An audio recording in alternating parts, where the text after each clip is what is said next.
सोमवार को चंद्रचूड़ के साथ ही एक युग का अंत हो जाएगा। मुख्य न्यायाधीश डीवाई चंद्रचूड़ का सुप्रीम कोर्ट में 8 साल के कार्यकाल का आखिरी सप्ताह है। 2012 के बाद से सबसे लंबे समय तक सेवा देने वाले मुख्य न्यायाधीश के कार्यकाल का विश्लेषण करना आसान नहीं है।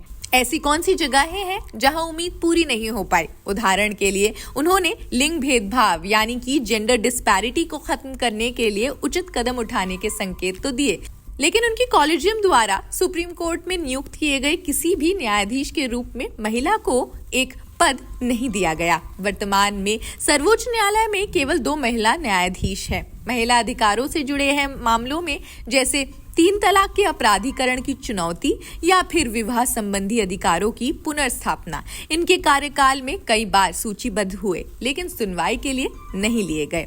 मैरिटल रेप की केवल एक ही दिन सुनवाई हुई, लेकिन पूरी सुनवाई करने का समय उनके सेवानिवृत्त होने से पहले नहीं मिला। अब अगली सुनवाई के लिए नए मुख्य न्यायाधीश को एक नई पीठ का गठन करना होगा। उनके कई फैसलों में कुछ विरोधाभास भी दिखे। उनकी पीठ ने अनुच्छेद 370 के हटाने को बरकरार रखा, जिससे जम्मू और कश्मीर राज्य का पुनर्गठन हो गया। न्यायमूर्ति चंद्रचूड़ की राय बोमई के मामले पर आधारित थी, जिसमें अदालत ने संविधान में संघीयता को एक बुनियादी विशेषता के रूप में मान्यता दी और केंद्र द्वारा राष्ट्रपति शासन के प्रावधानों के दुरुपयोग पर भी टिप्पणी की थी। वो 5 ऐसे बड़े मुकदमे जिन पर इस हफ्ते ही डीवाई चंद्रचूड़ अब सुनवाई करने जा रहे हैं, जैसे भर्ती के बाद नियमों में बदलाव का मामला। सरकारी सेवाओं में भर्ती हो जाने के बाद नियुक्ति प्रक्रिया के नियमों में बदलाव के असर पर सुप्रीम कोर्ट के 5 जजों की संविधान पीठ इस कानूनी सवाल पर अपना फैसला सुनाएगी कि क्या भर्ती प्रक्रिया शुरू होने के बाद नियमों और शर्तों में बदलाव हो सकता है।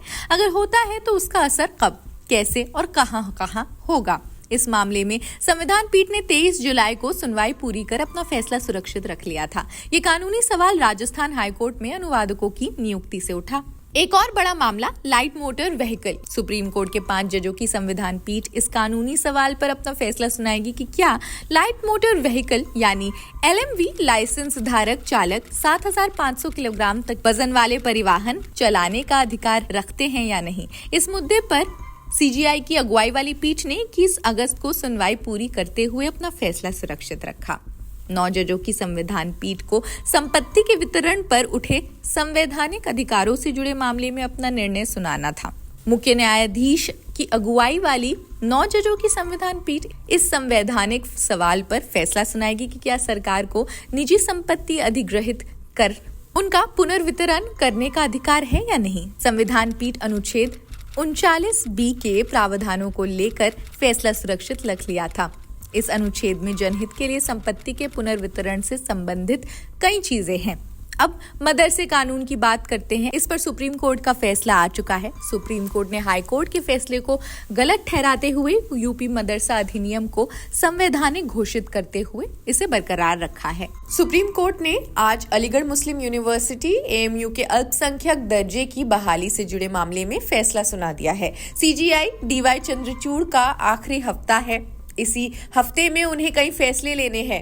उनकी 7 जजों की बेंच ने AMU को अल्पसंख्यक का दर्जा देने से इनकार कर दिया। सुप्रीम कोर्ट ने फैसला पढ़ते हुए कहा कि हमें तय करना है कि किसी संस्थान को अल्पसंख्यक संस्थान का दर्जा कैसे दिया जा सकता है। भाषाई, सांस्कृतिक या धार्मिक अल्पसंख्यक अनुच्छेद 30 के तहत अपने लिए संस्थान बना सकते हैं, लेकिन ये सरकारी नियम से पूरी तरह अलग है। सुप्रीम कोर्ट ने अपने फैसले में कहा, चाहे कोई शैक्षणिक संस्थान संविधान लागू होने से पहले बनी हो या बाद में, इससे उसका दर्जा नहीं बदल जाएगा। संस्थान को स्थापित करने और उसके सरकारी तंत्र का हिस्सा बन जाने में अंतर है, लेकिन आर्टिकल 301 का मकसद यही है कि अल्पसंख्यकों द्वारा बनाया संस्थान उनके द्वारा ही चलाया जाए।